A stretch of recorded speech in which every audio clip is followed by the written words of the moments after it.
dia amin'ny Kafaliana Lalandava, tompoko lahy sy tompoko vavy no hiara-bana ianareo eto amin'ny chaîne YouTube Jeanne Forêt Santé aty Canada. Ny horesahantsika anio zany dia ny toy ny fandaharana momba ny dépression nerveuse, izany hoe amin'ny tapany faharoa. Efa nazavaintsika tamin'ny tapany voalohany zany hoe inona ny atao hoe dépression nerveuse ary inona no mety ho fitaran'izany aretina izany, dia averiko indray mandeha fa aretina mety miteraka hatrany amin'ny famonon-tena zany raha ohatra ka tsy voatsabo tsara. Ary ny olona izay miteny ohatra na atao ara hoe misangisangy ny hoe hamonon-tena dia tsy tokony hamaivanina miafatra, satria raha ohatra miteny zavatra ohatran'izany ny olona anankiray dia misy ny mety ataontsika hoe possibilité zany andehanany hanatanteraka izany teniny izany hoe hamonon-tena, ka mila jerena akaiky dia akaiky zany ny momban'io hoe fombafomba n'ilay olona amin'ny fiainany andavanandro, ary afaka manantona azy ianao ary miresaka aminy, manontany azy hoe inona ny olany ary dia mandrisika azy ny andeha hamonjy dokotera. Inona zany ny vahaolana izay atolotro ataon'ny Jeanne Forêt Santé amin'ny resaka dépression nerveuse. Ny vahaolana dia ilay efa fatolotro eto foana zany dia ny trèfle à quatre feuilles, izany hoe ny vahaolana solution en 4A, dia voalohany indrindra apprendre, faharoa manarakaraka an'izay ny alimentation saine et équilibrée, fahatelo dia ny activité physique, ary ny fahaefatra dia ny acceptation de la maladie. Hiditra amin'ny tapany voalohany isika dia ny apprentissage zany, izany hoe rehefa mandre zany an'ireo zavatra nitanisaiko teo aloha ireo zany, ohatran'ny hoe reradrera-dava, tsy afaka mifantoka tsara amin'ny zavatra atao, ary ao anatin'ny ankiviana tanteraka mandritra ny andro maromaro amam-bolana ny olona iray dia tokony hamonjy dokotera zany izy hijery akaiky ny fahasalamany. Rehefa hitan'ny dokotera zany fa voan'ny dépression nerveuse zany ny olona iray, dia tokony koa mba hijery ihany koa zany na amin'ny internet na amin'ny boky ny hoe inona marina moa zany io karazana aretina io, satria ny karazana aretina toy ireny dia tsy maintsy miaraka ianao zany amin'ny mpitsabo, ianao tompo-tena tsy maintsy koa mba miezaka zany ny ho sitrana, satria ireo karazana aretina toy ireny dia tsy vitany hoe ity zany ny fanafody, ity zany ny antidépresseur zany dia any, fa ny fomba fiainana mihitsy, ny fomba fitondrana ny fiainana mihitsy zany no mila ovana tanteraka mihitsy raha ohatra ka tena te ho sitrana tsy te ho andevozy ny aretina ohatran'ireny. Ka ao anatin'izany ny sakafo, fihinanana sakafo ara-pahasalamana, ny fanaovana ny fanetseham-batana, ary ny fitaizana toe-tsaina, ny fahaizanao ny mandanjalanja ny fomba fitondrana, fomba fisainana amin'ny manoloana ny olana, inona ny vahaolana hoentinao amin'ny fiainana andavanandro. Zany rehetra zany dia ao anatin'ny fitsaboana ny karazana toy ireto, zany hoe mitaiza tena, mitaiza vatana ary mitaiza toe-tsaina zany. Fa raha ohatra ka hiantry fotsiny ny fanafody omeny dokotera ianao dia tsy hanao ninninina mihitsy fa mbola hanohy ny fisakafoanana tsy ara-dalàna, mbola manohy ny fomba fiainana teo aloha, ny tsy manetsika vatana, ny tsy mandanjalanja dia hitanao ny vokatr'izay fa ny fanafody izy omena mbola hisy ihany koa ny atao hoe effet secondaire ny fanafody iny, izany hoe ny karazana voka-dratsy aterak'ilay fanafody ka izay no mahatonga n'ilay olona hoe miankina fotsiny zany izy amin'ilay fanafody omena fa tsy manao ezaka ny hoe ahoana ny ahafahako miaina tsara miaraka amin'ny fahafinaretana sy ny atao hoe filaminan-tsaina. Raha tsy miaraka ireo rehetra ireo dia zava-poana fotsiny ny hoe fitsaboana izay atao. Raha resaka ny hoe dépression nerveuse manokana izany no resahantsika dia mafisiko bebe kokoa zany ny eo amin'ny ataontsika hoe psychothérapie na ny filaminan-tsaina fanaovana ny fikojakojana ny resaka toe-tsaina zany mba ahatonga n'ilay olona handeha any amin'ny atao hoe filaminan-tsaina. Ary ny amafisiko faharoa koa zany amin'ny tena hoe fitsaboana ny dépression nerveuse dia ny resaka fikojakojana vatana amin'ny alalan'ny massage. Ary ireo no tena raha amin'ny hoe expérience-ko zany amin'ny mampitsabo dia io zany no tena matanjaka indrindra raha ohatra amin'ny hoe resaka fitsaboana ny dépression nerveuse. Inona moa zany no tena hoe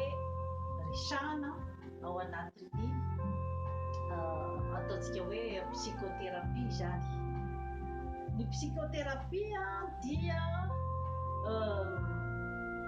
fanadihadiana zany ny momba ny fiainan'ny olona iray, ampiresahana zany ny olona anankiray izay voan'ny dépression nerveuse. Ampiresahana izy hoe inona ny olany amin'ny fiainana andavanandro, ahoana ny fifandraisany ohatra ao amin'ny fianakaviany, ahoana ny fifandraisany ao any am-piasana, amin'ny fiarahamonina, inona zany ny olana tsy voavahany. Ary ampiresahana koa izy ny amin'ny hoe ahoana ny fomba famahany an'ireo olana ireo. Ampiresahana koa izy ny fomba niainany izany tamin'ny fahakelezany, satria ny fomba fiainana tamin'ny fahazazana dia misy fiantraikany be dia be zany amin'ny fiainan'ny olona iray rehefa lasa olon-dehibe izy. Ka izay no antony hahafantarana ny hoe nanahoana ny fahazazana. Raha ohatra raisintsika ohatra olona iray izay kamboty mbola kely, tsy maintsy misy ny fiantraikany izay fomba fiainany tamin'ny mbola kely izay, izany hoe ny ratra-po, ratra-panahy nateraka izay hoe fahakambotiana tamin'ny mbola kely izay dia hoentiny mandraka izy efa lehibe zany. Ka ireo zavatra rehetra ireo zany no ezahana zany ao anatin'ny atao hoe psychothérapie ny iresahana an'izany zavatra zany amin'ny olona izay voan'ny dépression nerveuse, satria ny ratra-po sy ny ratra ara-panahy izay iainan'ny olombelona iray dia miteraka ny ataontsika hoe fikorontanan-tsaina ao aminy, ary traikany amin'ny vatana koa zany zavatra rehetrarehetra zany. Ka izay no mila amboarina zany rehefa manao ny atao hoe psychothérapie. Ka aty amin'ny tany mandroso ohatra aty Kanada efa matanjaka be mihitsy ny izay le resaka fanamboarana toe-tsaina zay zany amin'ny population, amin'ny vahoaka zany. Fa amin'ny tany ohatra hoe andalam-pandrosoana dia ohatra ny mbola ataontsika angamba hoe resaka mahamenatra zany atao mamonjy psychologue, satria eritreretin'ny olona sasany zany hoe lasa dala raha vao hoe andeha hamonjy psychologue na ohatr'izay. Adisoana goavana zay zavatra zay, satria ny psychologue dia nianatra momba ny ataontsika hoe olana misy eo amin'ny olombelona, ara-panahy, ara-tsaina, ary nianatra ny ataontsika hoe fivoaran'ny olombelona, fomba fisainan'ny olombelona, na amin'ny resaka ara-pahasalamana izany na ireo ataontsika hoe tsy fetezan'ny fomba fijery, na ny atao hoe tsy fetezana eo amin'ny fomba fisainana, ny anarany daholo zay zavatra rehetrarehetra izay. Ka tsy tokony mihitsy hoe hisalasala anatona an'ireny olona ireny zany rehefa hoe mananolana ianao, satria izy nianatra manokana momba ny ataontsika hoe ny maha olombelona. Ka eo zany no antitra teriko na miaino fandaharana ohatrany zao fandaharana atolotra amin'ny YouTube zao mba hahafahanao mahafantatra bebe kokoa zany ny hoe ahoana ny fomba mahanao ny olana amin'ny fiainanao andavanandro, satria antoky ny fandrosoana, antoky ny firosoana, ny fahalalana, satria be dia be zany ny zavatra ateraky ny atao hoe tsy fahalalana amintsika olombelona zany. Ka izay no tsara ho jerevana akaiky dia akaiky zany, satria raha ohatra ataontsika fotsiny hoe voahitsakitsaka ny maha olombelona ny olona anankiray, ataontsika hoe ahosahosa ny fahatokisan'ny tena, ataontsika hoe ahosahosa ny fifandraisana amin'ny manodidina sy ny amin'ny mpiara-belona, satria matahotra ohatra ny hoambaniana, matahotra ohatra ny hotsikeraina, matahotra ny atoso-bolotsanana. Dia ireo zavatra rehetrarehetra ireo zany dia ao anatin'ny fikojakojana ny atao hoe toe-tsaina daholo no ahafahan'ny olona miala amin'izay toe-panahy izay. Ka raha ny momba ny olona ataontsika hoe voan'ny depression na ny reran-tsaina zany dia betsaka amin'ireo olona ireo zany no manana an'izay ataontsika hoe fikorontanana amin'ny resaka ara-panahy, fikorontanana amin'ny resaka ara-tsaina izay. Ka raha tsy mamboatra mihitsy zany ny fomba fijery ny toe-tsaina, satria misy koa amin'ny fiarahamonina zany ny fomba fijery izay ataontsika hoe somary ao anatin'ny lasitra kely dia kely, tsy afaka misokatra mijery lavidavitra zany dia voafehy ao anatin'ny atao hoe lasitra kely dia kely, tsy afaka mijery lavitra ny olona iray dia mety manempotra ny rivotra hiainana izay fomba fiainana izay. Ka mahatonga n'ilay olona voaporiporitra, voateritery, tsy afaka mivelatra, tsy afaka misokatra. Izany rehetrarehetra izany zany dia ilaina daholo amin'ny fanamboarana toe-tsaina sy ny amin'ny fikojakojana ny lafiny ara-panahy. Ao anatin'izany ny ataontsika hoe ny fivavahana dia manana ny heriny goavana be zany amin'ny resaka hoe filaminantsaina, fitaizana toe-tsaina ary misy ny ataontsika fikarohana siantifika izay milaza fa ny olona mivavaka dia kelikely kokoa zany ny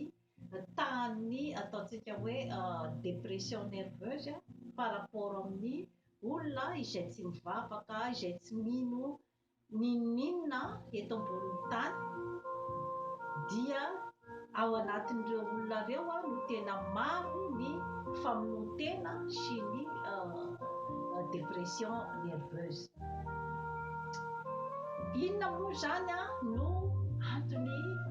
mahatonga an'ilay hoe fivavahana manampy?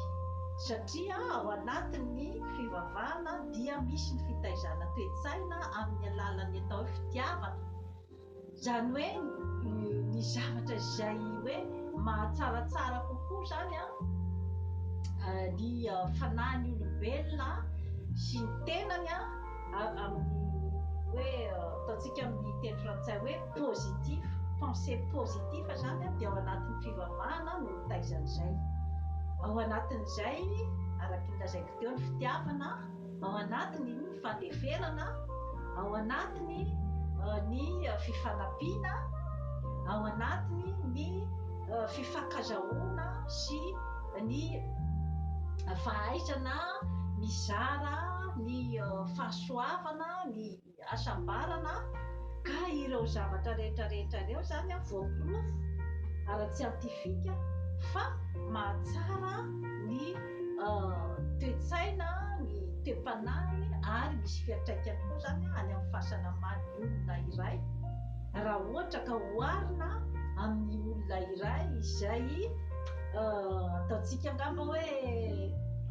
negativa, izay sady tsy misy fitiavana ao aminy, tsy misy zavatra tiany, ny olona manodidina azy tsy tiany, ny tenany ihany no jerevany, ny fitiavan-tena, ny fialonana, reny zavatra rehetrarehetra reny zany dia manapoizina ny manodidina ary manapoizina ny tenan'ny olona izay manana ireo karazana fijery ohatran'ireo zany. Voaporofo amin'ny ara-tsiantifika daholo zany toe-panahy sy toe-tsaina izany. Ka ireo zany no entina taiza koa zany ny olona izay voan'ny dépression nerveuse mba hananany ny ataontsika hoe fahafinaretana, satria mandeha araky ny ataontsika hoe chimie. Misy koa zany ny chimie ao amin'ny vatan'ny olombelona izay raha ohatra ka saina falifaly, saina izay tia fivoarana, izay mandeha any amin'ny positif araky ny tenenina teo zany dia misy chimie tsaratsara kokoa zany ao aminy izay miteraka fahasalamana ho azy. Zay zany raha ny hoe amin'ny lafiny zany ny ataontsika hoe psychothérapie zany, hoe inona marina zany ny atao hoe psychothérapie, dia izay averiko ihany ny fanamboarana toe-tsaina, ny fanamboarana ny fomba fijery eo amin'ny ivon'ny fiarahamonina, ny fanamboarana ny hoe ahoana ny fomba andrindrana ny fiarahamonina. Ka ohatra amin'ny kolontsaintsika malagasy dia manatombo isika amin'ny atao hoe ohatra hoe fihavanana, satria raha ohatra aty amin'ny tany mandroso izany resaka fihavanana izany dia azo lazaina fa zavatra efa tsy dia hita aty intsony izany fihavanana izany. Misy ohatra hoe olona anatin'ny fianakaviana iray mpiray tampo, tsy mifankahita, tsy mifampiantso, taroby mandritry ny aman-taonany maro, dia aminy dia ny tenany ihany, ny tenany tsirairay ihany zany no tsy maintsy mahavita ny tena. Nefa raha ohatra ka atao ny tena hoe fanadihadiana amin'ny olona iray, amin'ny maha olombelona iray zany dia tsy misy olona mahavita tena zato isan-jato izany,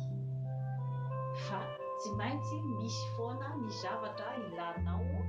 ny olona hafa zany. Ka zany rehetrarehetra zany dia ao anatin'ny atao hoe fitaizana toe-tsaina daholo. Hiditsika zany amin'ny fitsaboana faharoa izay atao hoe matanjaka kokoa zany amin'ny resaka fitsaboana ny dépression nerveuse dia ohatra ny massage. Ny massage dia fitsaboana izay efa nisy ataontsika hoe 5000 année alohan'ny naterahany Jésus-Christ zany. Ka fitsaboana mandrakitiny androany dia mbola manana foana ny heriny zany ny fitsaboana io, satria ny antony dia zavatra maromaro zany no tsaboana amin'izany atao hoe massage zany, dia ny saina, ny fanahy ary ny vatana. Ireo telo ireo zany no miaraka tsaboina amin'ny ataontsika hoe massage, satria ny fikasiana ny tenan'ny olombelona raha ohatra ataontsika angamba hoe voajanahary amin'ny olona anankiray raha marary dia ny mitsapa hoe aizany marary dia manome karazana ohatrany ataontsika hoe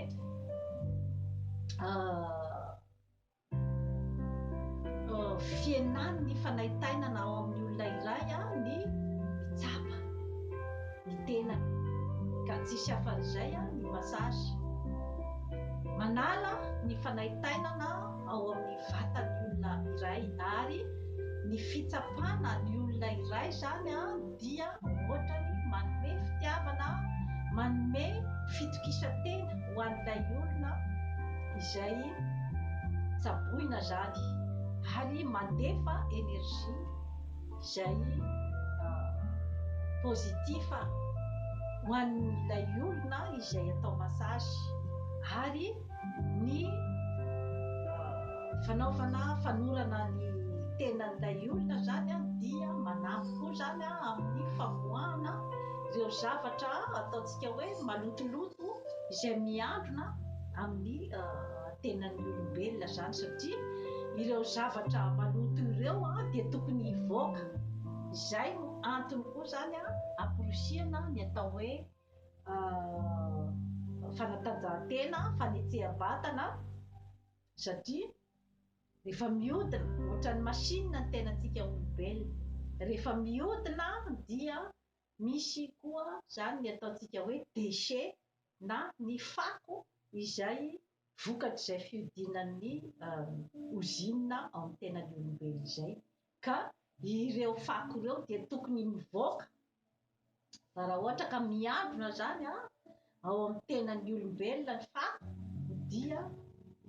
lasa manapoizina ihany koa zany ny tenantsika olombelona, ka izay no mahatonga matetika ny manaitaina ny vatana ray manontolo. Ka massage zany dia zava-dehibe dia zava-dehibe mihitsy amin'ny ataontsika hoe fanalana havizanana. Eo amin'ny lafiny ataontsika hoe fitsaboana ny saina sy ny fanahy, eo am-panaovana massage dia afaka miresaka, izay no tena hoe tombontsoa lehibe koa zany, afaka miresaka amin'ny mpitsabo ny olona izay atao massage ary mamoaka izay ao am-pony. Zava-dehibe ny fahazahoana miresaka, indrindrandrindra amin'ny olona atokisana, ny zavatra ratra-po ao aminao zany, fa satria tadidio tsara koa fa ny firesahana ny ataontsika hoe secret amin'ny olona rehetrarehetra izay tsy fantatrao hoe hatana ny zavatra lazainao azy ve, iny olona iny sa voamaika koa hitombo ny ratraponao raha ohatra ka tsy hainao hoe iza ny olona anakinanao ny tsy ambaratelonao zany. Eo koa dia zavatra tena mila fandinihana sy fahamatorana goavana ny amin'izay. Tsy aleonao ve manakina ny tsy ambaratelonao, ny ratraponao, ny ratram-panahinao amin'ny olona mpitsabo izay manana ny ataontsika ny hoe conscience professionnelle, izay tsy hamoaka ny tsy ambaratelonao. Toy izay rakoto na rabe izay tsy fantatrao akory izay fomba fijeriny sy ny fomba fitsarany izay zavatra lazainao, ka mila eritreretina tsara koa ny amin'izay toe-javatra izay. Ny masazy koa zany dia amin'ny alalan'ny menaka vita amin'ny zavaboary toy ny atao hoe huile essentielle, dia manampy betsaka koa zany amin'ny fahasitrana ny olona iray, satria ny menaka avy amin'ny zavaboary, zavamaniry na ny huile essentielle dia misy ireo vitamine na otrikaina izay manampy betsaka amin'ny fanatsarana ny fahasalaman'ny olona iray, ka betsaka amin'ireo zany no manana ny ataontsika hoe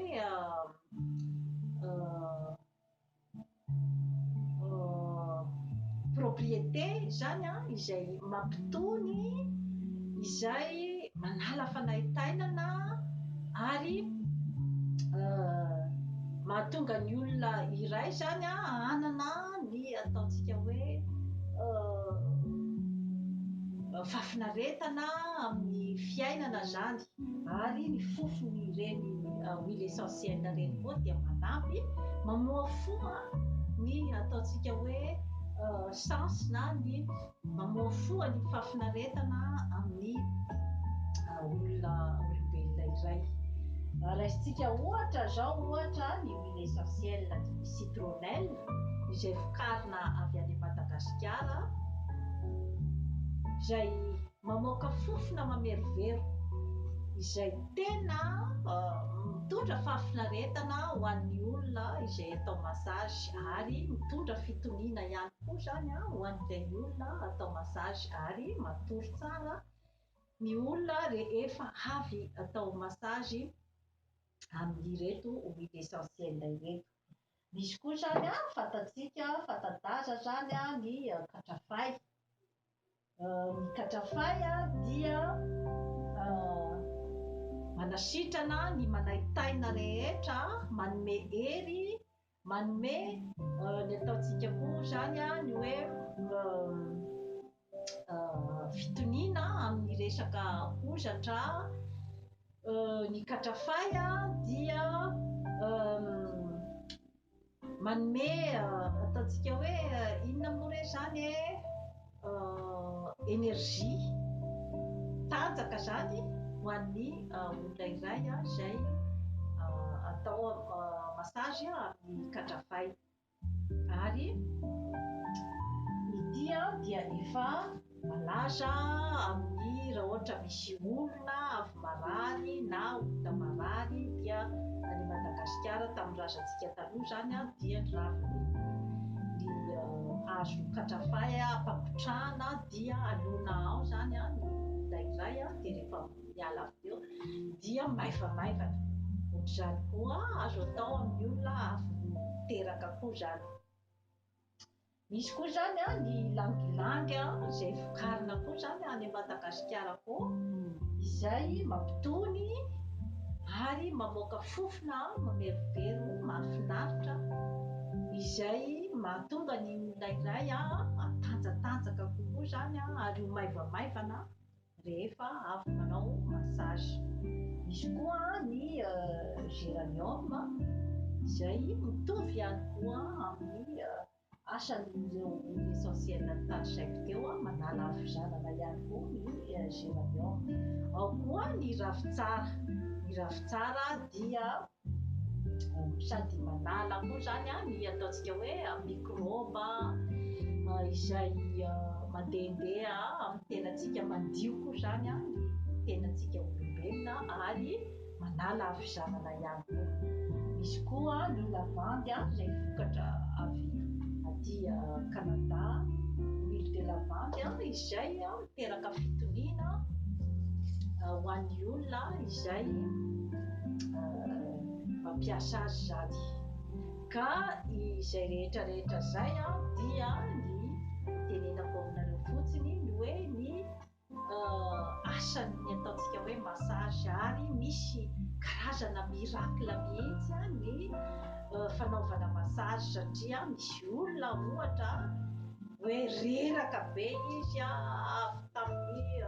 toeram-piasany tany dia miala avy eo izy dia tena hoe maivana tanteraka mihitsy satria efa tena hoe fantoka tsara mihitsy amin'ny izay fepetra rehetra zay zany ny fomba hitsaboana olona iray dia misy vokatra. Ary fitsaboana koa zany izay ataontsika hoe holistique zany amin'ny terme scientifique, zany hoe fomba fitsaboana izay miditra bebe kokoa zany amin'ny ataontsika hoe maha olombelona zany, fitsaboana ny maha olombelona. Satria raha par rapport amin'ny hoe manao consultation ohatra mijery dokotera dia hoe tolorana fanafody fotsiny samihafa mihitsy ny vokatra azo amin'ny hoe miditra tanteraka amin'ny fijerenany maha olombelona ny olona iray sy ny hoe manome fanafody fotsiny hoe tividio any amin'ny pharmacie. Samihafa dia samihafa mihitsy ny vokatra aterak'izay karazana fitsaboana voatonta izay. Ka mifameno ireo fitsaboana ireo fa tsy mifanipaka akory. Zay zany ny atolotro momba ny ataontsika hoe ngambany hoe fitsaboana tena matanjaka zany entina amin'ny dépression nerveuse. Hiditra zany tsika amin'ny resaka sakafo. Ny sakafo zany dia reny efa tanisaiko teo reny foana ny hoe ny siramamy mahery vaika dia tokony hoesorina mihitsy zany ao amin'ny fandaharana ny sakafo, fa ny tena hoe ampirisihana zany dia ny fihinanana ny fruit, ny voankazo sy ny légume izay efa averimberiko foana eto amin'ny fandaharana zany forêt santé. Fa ny eto amin'ny atsasaky ny vilia hoaninao zany dia tokony ny légume no tena betsaka zany. Ary eto amin'ny ray am-pahatelo dia ny ataontsika hoe ny vary na ny mofo na ny ataontsika hoe ovy katsaka na ny ohatr'izay zany no tokony mba eto amin'ny ray am-pahatelo kelikely zany, fa tsy ilay vary misavovona be ohatr'izay satria iny koa zany feno siramamy ny vary ka tsy tokony atao betsaka loatra zany, surtout zany ho an'ny olona efa taizana aretina toy ireny ataontsika hoe dépression nerveuse ireny. Eto amin'ny ray am-pahatelo koa zany dia ny protéine, misy ny voamaina, ampirisihana zany ny fihinanana voamaina, ny trondro, ny fihinanana henan'omby dia sanasanaina ataontsika hoe mba indray isan-kerinandro ohatr'izay, fa tsy hoe isan'andro dia mihinana henan'omby satria iny koa misy ny ataontsika hoe menaka mahery vaika ao anatin'ny henan'omby ka sary dia vonona amin'ny vavony sy ny tsinay, ka mety miteraka zany karazana aretina amin'ny tube digestif zany amina hoe amin'ny fandevonan-kanina ka mety miteraka harerahana ho an'ny olona anankiray izay tsy mahalevo-kanina zany. Ny ampirisiana koa zany dia ohatra hoe ny fihinanana voanjo, ohatra ny fihinanana le ataontsika hoe karazana voankazo, ny yaourta, ny zavoka koa zany dia tsara koa ny huile d'olive ka ohatraohatran'izay zany ny hoe fampirisiana ny fomba fisakafoanana isan'andro zany, indrindrandrindra moa zany ho an'ny zaza, ho an'ny ankizy dia ampirisiana ny fihinanana ny sakafo ara-pahasalamana, indrindrandrindra zany ho antsika mpiavy aty amin'ny tany mandroso izay reny hanina bifotsy ireny any amin'ny supermarché, reny hanina efa vita izay feno siramamy mihoapapana, feno sira mihoapapana ao anatin'ireny, feno menaka izay sary devonina, ireny zany dia tsy dia tsara loatra hoe ireny no omena tanteraka zany zato amahananao ny zanakao, fa tsy maintsy mba misy ny plateau isan'andro zany, plateau de fruits izay mipetraka ao aminao,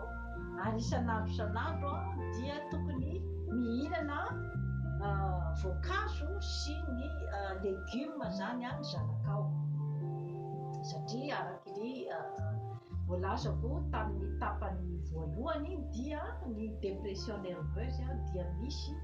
amin'ny zazakely sy amin'ny ankizy vao mitombo na ny ankizy adolescent zany, ka misy fiantraikany be dia be mihitsy ny fanomezana ny sakafo ara-pahasalamana ny ankizy. Eo koa zany ny supplément vitamine, tsaratsara koa zany rehefa indrindrandrindra moa zany ririnina moa zao aty Canada zao ririnina mamirifiry, la neige misy hatrany amin'ny -20 degré, indraindray hatrany amin'ny -30 degré. Ny hoentina miatrika izany rehetrarehetra izany dia ny fitaizanao tena amin'ny fihinanana vitamine, satria indraindray koa ny dépression nerveuse dia avy amin'ny tsy fahampiany sakafo, tsy fahampiany vitamine ao amin'ny tenan'ny olombelona, ka indraindray tsy ampy ny zavatra entin'ny sakafo, izay no antony andraisana koa zany ny vitamine. Ary ny sérotonine izay vokarin'ny ati-doha zany dia indraindray mamokatra ilay sérotonine na ara-dalàna ny ati-doha, fa saingy ny ataontsika hoe récepteur ny tokony handrainy sérotonine iny zany, raha ohatra tsy ampy vitamine ny olona iray dia tsy mandray tsara zany ny ataontsika hoe ny sela, ny cellule zany tsy mandray tsara an'ilay sérotonine, dia atosika amin'ny fihinanana vitamine zany. Ity zany ohatra misy ny multivitamine vokarin'ny compagnie Herbalife, ary misy vitamine 420 karazana zany atao anatin'ity vitamine ny Herbalife ity moa zany reto dia tsy hitanao any amin'ny mpivarotra ny supermarché, fa atao amiko ihany no misy ivarotana ny comprimé ny Herbalife. Misy koa zany ny sel activator, zany hoe ity indray zany dia karazana gélule comprimé izay mandrindra ny ataontsika hoe métabolisme zany amin'ny olona iray, zany hoe rehefa mandray mihinana sakafo ny olona iray zany dia indraindray raha ohatra ka olona tsy dia tsaratsara loatra ny fomba fampiasany ny vatany an'ilay sakafo dia very fotsiny ny vitamine ka ny fampiasana ny ty karazana ataontsika hoe cell activateur ty zany no mandrindra ny fampidiran'ny ataontsika hoe ny fidiran'ny otrikaina amin'ny sela ao amin'ny vatan'ny olombelona. Mbola vokarin'ny herbalife koa zany ity cell activateur ity. Misy koa ny ataontsika hoe probiotika izay mandrindra ny fandevonan-kanina satria eo indrindra mantsika be dia be zany ny arerahana vokatry ny fikorontanan'ny kibo sy tsinay zany hoe tsy mahalevokanina araky ny tokony izy zany ny olona iray dia miteraka harerahana izany zavatra izany ao aminy ary araky ny nazavaiko tary amin'ny tapany voalohany dia tsaratsara kokoa ny hoe tsy miditra tonga dia anome ny ataontsika hoe antidépresseur ny olona iray izay reraka rehetra zany fa tokony hoe jerevana hoe inona ny antony mahatonga ny areran-tsaina sy vatana amin'ny olona iray dia jerena aloha izay taboana zany izay toe-javatra izay